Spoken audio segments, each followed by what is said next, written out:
Assalamualaikum warahmatullahi wabarakatuh. Selamat sore mahasiswa mahasiswi Prodi Biot semester 4 ya. Yang pada sore hari ini kita akan melanjutkan mata kuliah kita yaitu metodologi penelitian. Nah,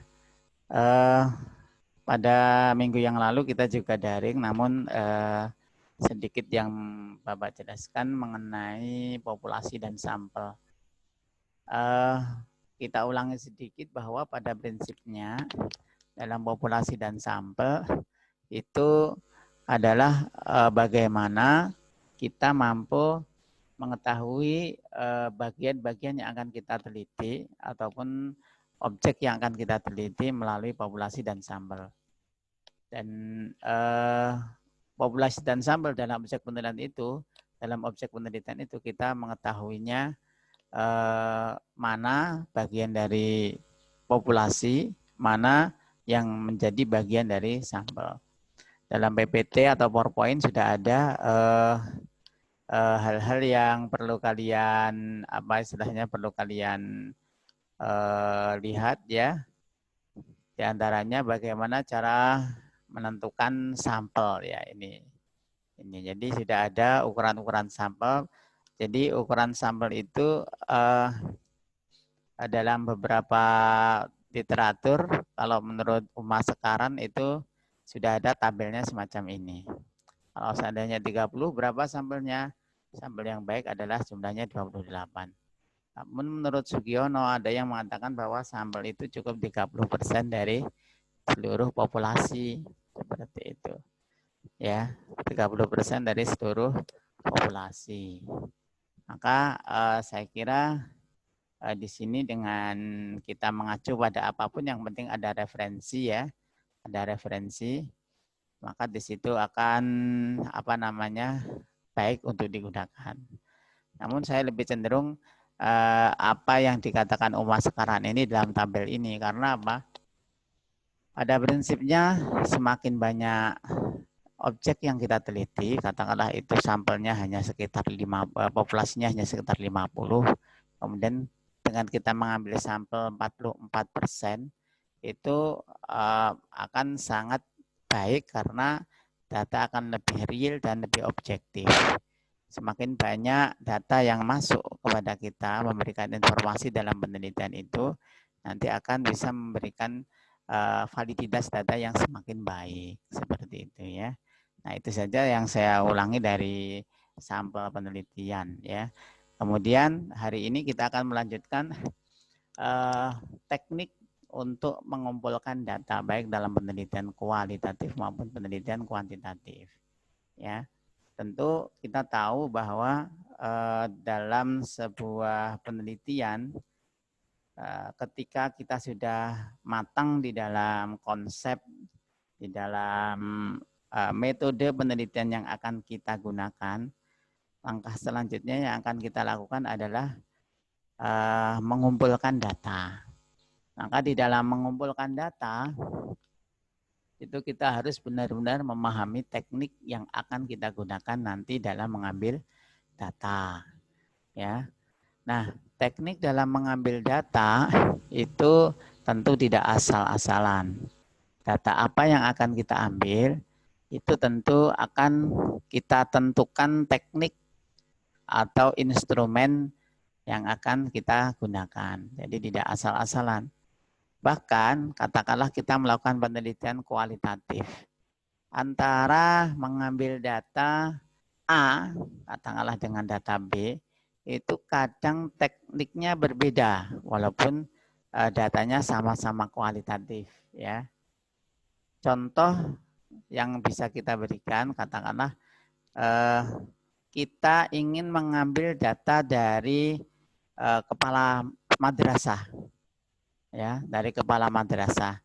Tentu tidak mungkin dalam mengambil data kepala madrasah hanya kita observasi.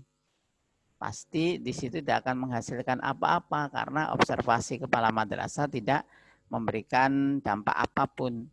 Tentu di sana kita harus menanyakan ya tentang profil madrasah kepada kepala madrasah. Dengan kita menanyakan, maka di situ akan bisa kita peroleh data berupa jawaban dari kepala madrasah. Seperti itu. Ya. Kemudian dalam proses pembelajaran, yang kita teliti adalah proses pembelajaran.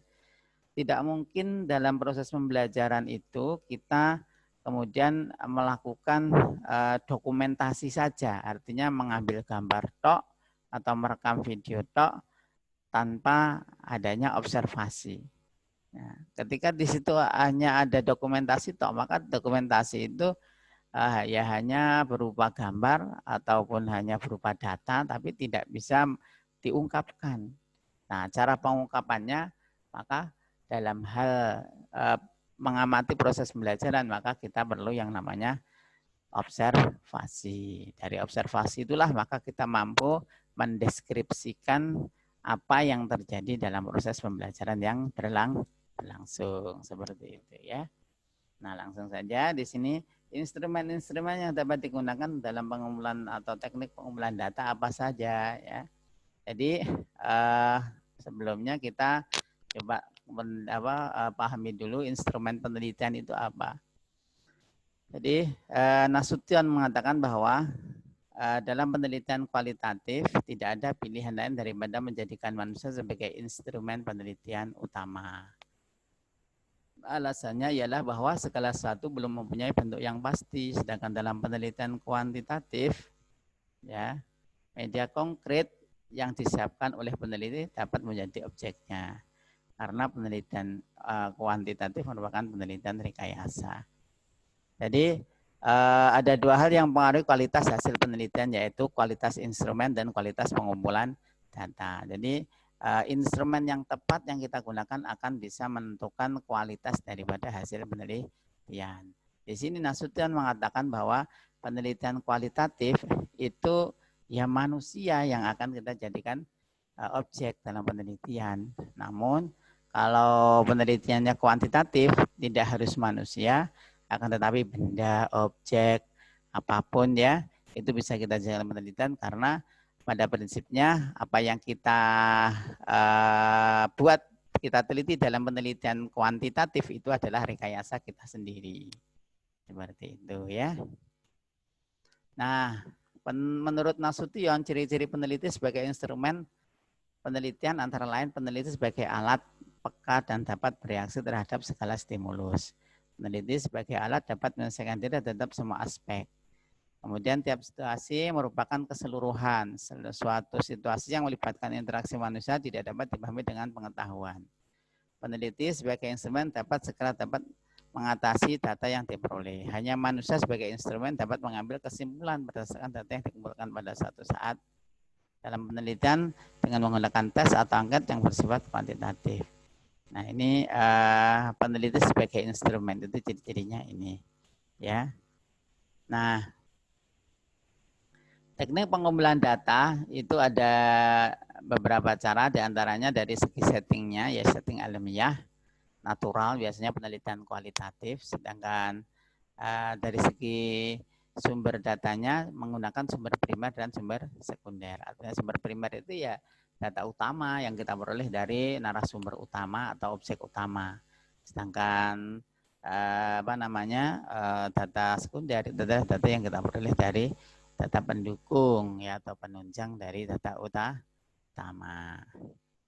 Nah, teknik pengumpulan data itu antara penelitian kualitatif dan kuantitatif di sini dijadikan satu. Yang pertama ada yang namanya observasi, interview, ketiga kuesioner, dokumentasi, kemudian ada yang namanya FGD atau focus group discussion. Ya. Nah, pada prinsipnya kalau kita menggunakan penelitian kualitatif itu yang akan kita gunakan teknik apa? Yang pertama bisa observasi. Kedua bisa wawancara, kemudian bisa dokumentasi, kemudian bisa FGD. Kalau kuesioner bagaimana Pak? Kalau kuesioner sebenarnya bisa, seperti tes itu bisa, cuma pada akhirnya nanti kita harus pintar-pintar menjadikan data tes itu sebagai data kualitatif. Ya, datanya tidak dalam bentuk angka, akan tetapi dalam bentuk narasi dan deskripsi. Nah, kalau penelitiannya kuantitatif, tentu kita bisa menggunakan kuesioner, angket, tes, ya. Bisa juga kita menggunakan wawancara, ya. Bisa juga kita menggunakan dokumentasi atau kuesioner, ya, observasi dan dokumentasi. Jadi seperti itu.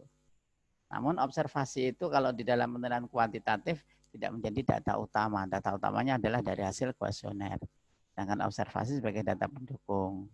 Masuk wawancara itu juga sebagai data pendukung atau data lainnya yang bisa diambil dengan melalui wawancara. Itu ya. Nah, kita jelaskan satu persatu. Yang pertama adalah observasi. Observasi itu ada observasi partisipatif. Artinya peneliti terlibat langsung di dalam penelitian itu, di objeknya, di masyarakatnya. Pokoknya ya, kita langsung masuk terjun ke sana. Bisa menjadi kita partisipan pasif, moderat, aktif, dan lengkap. Ya, pasif itu ya berarti kita hanya memberikan semacam usulan-usulan saja, ya, itu dalam hal pasif. Artinya kita tidak secara langsung menjadi berperan penuh di dalamnya. Moderat itu ya kadang kita fleksibel lah, bisa menjadi aktif maupun pasif. Dengan aktif itu kita benar-benar terjun ikut aktivitas di dalam objek penelitian yang kita lakukan. Sedangkan partisipasi lengkap ya berarti kita lebih aktif lagi di dalamnya. Ya. Kemudian ada observasi tak terstruktur.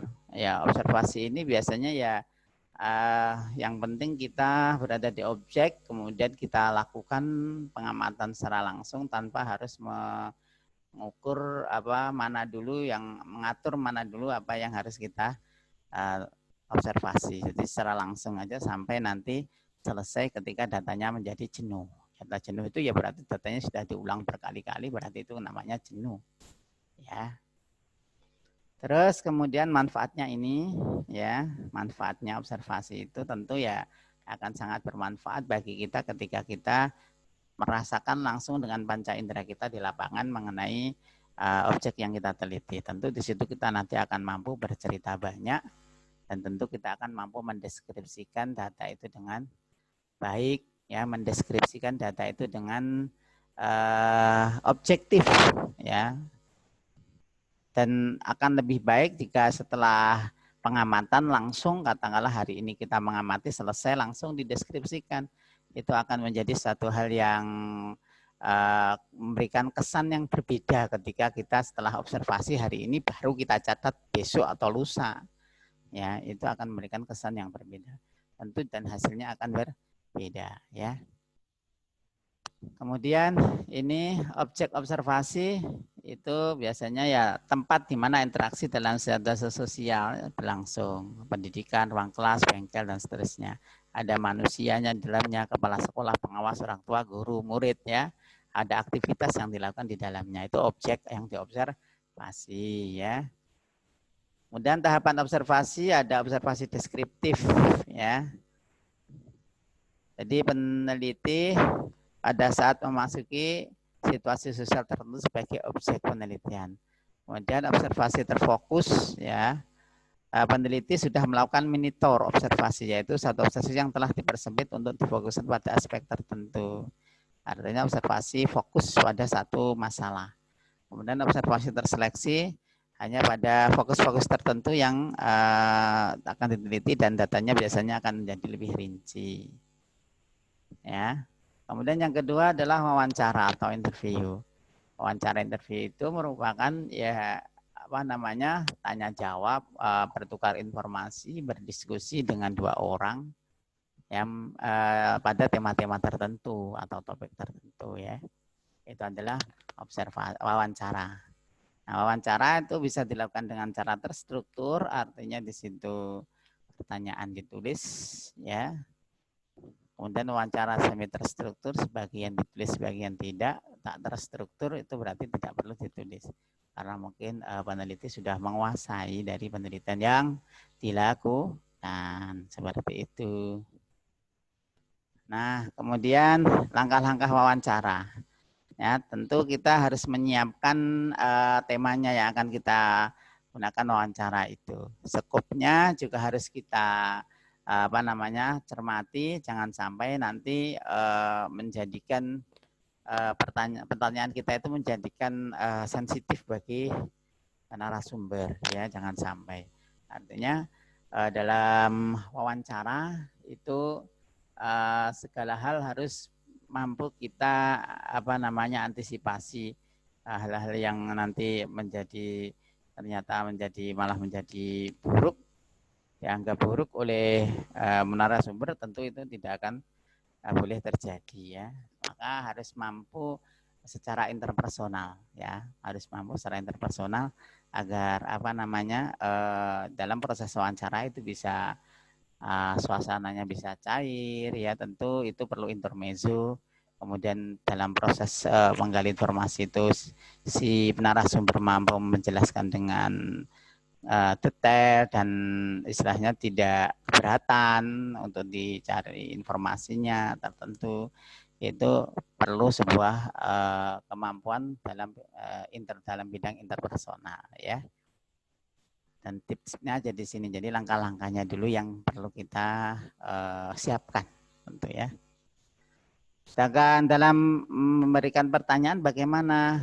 Ya, pertanyaan-pertanyaan yang penting tentu ya diantaranya ada terkait dengan pengalaman, pendapat, ya, berkaitan dengan perasaan, pengetahuan tertentu, ya, berkenaan dengan indera, ya, pertanyaan yang berkenaan dengan indera kita, kemudian berkaitan dengan latar belakang atau sebuah wilayah atau demografi, ya.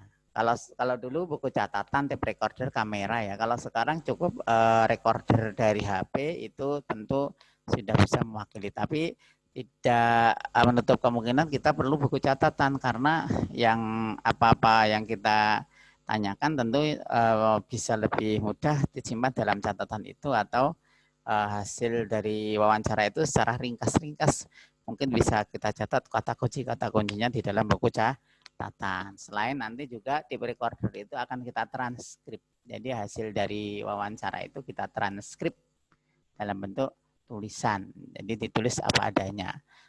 Namanya transkrip wawancara. Dari hasil transkrip itu nanti baru kita akan mengolah datanya, kita paparkan dalam hasil penelitian. Seperti itu, ya. Dan kamera itu biasanya digunakan untuk dokumentasi bahwa perlu kita foto bahwa kita pernah wawancara dengan tokoh ini, wawancara dengan beliau-beliau. Itu akan lebih mantap jika ada dokumentasinya. Maka perlu kamera. Ya, jadi hasil wawancara tentu perlu langsung kita catat. Termasuk tape recorder itu tentu perlu langsung kita transkrip agar antara sinkronisasi ingatan kita dengan yang telah kita rekam itu masih kuat, ya. Kalau kita tunggu besok, ya itu nanti kesannya akan berbeda seperti halnya dalam mendeskripsikan hasil observasi tadi, seperti itu. Kemudian angket atau kuesioner, ya. Kuesioner atau angket ini nanti di dalam mata kuliah statistik ada beberapa perbedaan, ya. Atau nanti akan saya sampaikan setelah ini mengenai jenis-jenis kuesioner itu sendiri atau jenis-jenis angket. Tentu di situ kita harus memahami bentuk-bentuk data kuantitatif itu dulu, baru setelah itu kita memahami jenis-jenis angket, ya. Nah, di sini angket itu merupakan sebuah alat penelitian dalam penelitian kuantitatif, ya. Tentu di situ angket itu adalah ada sebuah pertanyaan-pertanyaan di dalamnya, identitas dari yang mengisi angket itu dan maksud dari tujuan dilakukan angket itu, kemudian pertanyaan-pertanyaan yang mudah dijawab dan mudah difahami dan mudah dijawab dengan bentuk jawaban-jawaban yang singkat oleh responden, ya. Nah, tentu dalam membuat angket ini tidak bisa langsung instan. Perlu kita yang pertama memetakan dulu tema penelitiannya, variabel penelitiannya, kita buat indikator-indikator pertanyaan dari variabel penelitian dan dari rumusan masalah itu. Kemudian setelah indikator-indikator pertanyaan dibuat, baru membuat pertanyaan-pertanyaan yang nanti akan kita berikan kepada responden melalui angket, ya, seperti itu. Nah, angket kadang bisa kita berikan secara langsung, kadang juga bisa kita kirimkan melalui email, atau kalau sekarang sudah menggunakan Google Form, ya, Google Form. Namun tentu ya tidak akan bisa sebaik ketika angket itu kita langsung berhadapan dengan responden. Itu akan lebih objektif dan langsung bisa dilihat hasilnya.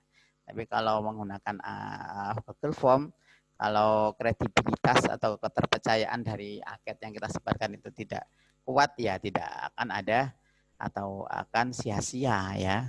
Maka perlu pengukuran bagaimana caranya angket nanti akan kita berikan, apakah melalui Google Form atau melalui lembaran saja, seperti itu, ya. Nah, ini mild questionnaire itu artinya adalah angket yang dipostkan, yang dikirimkan baik melalui Google Form maupun melalui pos. Ya, tentu di sini akan lebih mudah, ya, lebih efisien, hemat waktu, ya, terjaga kerahasiaannya, tidak ada pengaruh dari wawancara, tidak ada intervensi dari pemilih angket itu, artinya seperti itu. Namun di situ tentu ada kelemahannya, ya, tentu di situ kurang luas, ya, kurang bisa dikenal, kemudian tingkat pengembalian kuesioner itu rendah. Artinya apa? Setelah dikirim, apakah benar nanti dikembalikan walaupun hanya dalam bentuk foto, ya, difoto seperti itu atau dikirim ulang, itu sangat rendah. Tidak dapat mengamati reaksi responden ketika menjawab. Ya, suasana dan kondisi lingkungan jelas itu tidak bisa terkontrol oleh pewawancara, ya. Kemudian kadang datanya hasilnya juga meragukan karena ya kan kita tidak tahu secara langsung. Seperti itulah, ya. Terus kemudian dokumentasi. Dokumentasi itu adalah salinan dari dokumen. Dokumen itu merupakan catatan peristiwa yang sudah berlalu. Bisa dalam bentuk tulisan, gambar, karya, monumental dari seseorang yang kita dokumentasikan. Kita salin dokumennya. Katakanlah contohnya struktur organisasi madrasah atau sekolah. Itu kita foto, maka itu namanya kita melakukan proses dokumentasi. Draft dokumen profil madrasah kita fotokopi, itu berarti kita namanya menyalin dokumen atau dokumentasi, seperti itu, ya. Terus kemudian ada istilah lain yang namanya triangulasi. Jadi triangulasi itu merupakan teknik pengumpulan data yang mana menggabungkan antara teknik observasi, wawancara, dokumentasi atau angket, wawancara dan dokumentasi. Jadi menggabungkan dari beberapa teknik pengambilan data. Triangulasi ini pada prinsipnya adalah metode yang terintegrasi atau bisa dilakukan secara langsung dalam penelitian itu. Artinya apa? Dengan adanya triangulasi, tentu di situ akan ada kontrol dari data yang kita peroleh. Artinya data dari hasil wawancara, kemudian data dari hasil dokumentasi, data dari hasil observasi itu bisa kita sinkronkan. Katakanlah dari hasil wawancara, apa benar yang dikatakan oleh Bapak Kepala Madrasah itu seperti itu? Ya coba aja kita lihat langsung di lapangan. Oh iya benar, ternyata yang dikatakan benar. Berarti kan itu kan ada kontrol, ada sinkronisasi data dari hasil wawancara dengan hasil observasi. Itulah yang dimaksud dengan triangulasi, ya. Dan itu nanti akan lebih baik dilakukan dalam penelitian kualitatif oleh peneliti, dan itu nanti akan nampak pada paparan data, pada data hasil penelitian. Dimana kalau triangulasi itu nanti akan ada saling mendukung antara data observasi, wawancara dengan data dokumentasi, bahkan dengan data FGD. Itu akan saling mendukung karena sifatnya melengkapi. Itulah triangulasi ya. Kemudian FGD. Nah, FGD itu merupakan satu teknik yang saat ini sering digunakan oleh mahasiswa. Karena dalam penelitian mahasiswa saat ini itu banyak yang terkendala karena COVID-19, maka di situ mahasiswa banyak melakukan penelitian dengan melakukan FGD. Ya, artinya apa? Di situ karena mungkin siswa tidak bisa masuk secara penuh, kemudian guru juga tidak masuk secara penuh, maka di situ peneliti cukup melakukan diskusi secara berkelompok dengan para ahli di lembaga atau di objek penelitian. Jadi dengan para tokoh, dengan kalau di masyarakat dengan para tokoh, dengan para pemuka agama, para tetua-tetua itu adalah FGD. Sedangkan dengan di sekolah itu biasanya dengan komite atau dengan kepala madrasah, guru, dan juga mungkin dengan orang tua itu adalah FGD. Karena apa? Karena mungkin ketika datanya dicari dengan teknik dokumentasi atau dengan wawancara, observasi itu tidak bisa dilakukan secara penuh. Maka salah satu solusinya yaitu dengan menggunakan FGD.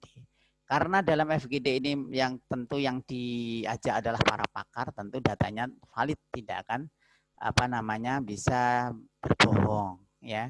Karena dalam FGD tentu data yang akan diperoleh itu akan disepakati secara bersama-sama ya, seperti itu.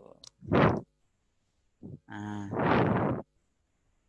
terus kemudian kapan FGD diperlukan ya? Ya tentu salah satunya ketika terjadi COVID-19 ini bisa dilakukan FGD. Ya selain itu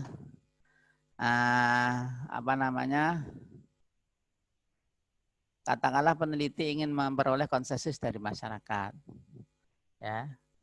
Peneliti akan mengajukan pertanyaan sensitif yang tidak bisa di-share dalam forum bersama kecuali jika pertanyaan tersebut diajukan secara personal antara peneliti dan informan. Ya, itu kapan perlunya FGD ya. Jadi tidak semua masyarakat harus tahu, maka FGD itu perlu dilakukan bersama dengan kelompok-kelompok tertentu. Ya, terus kemudian gunanya apa FGD itu? Memperoleh informasi yang banyak secara cepat, mengidentifikasi dan mengalih informasi mengenai kepercayaan sikap perilaku kelompok, menghasilkan ide-ide untuk penelitian lebih mendalam, kemudian cross check data dari sumber data lain dengan metode yang lain ya. Itu FGD. Nah, mungkin itu saja yang bisa saya sampaikan. Jika ada pertanyaan, silahkan ditanyakan di dalam grup ya. Mungkin itu saja. Terima kasih. Wallahu muwaffiq ila aqwamit thoriq. Assalamualaikum warahmatullahi wabarakatuh.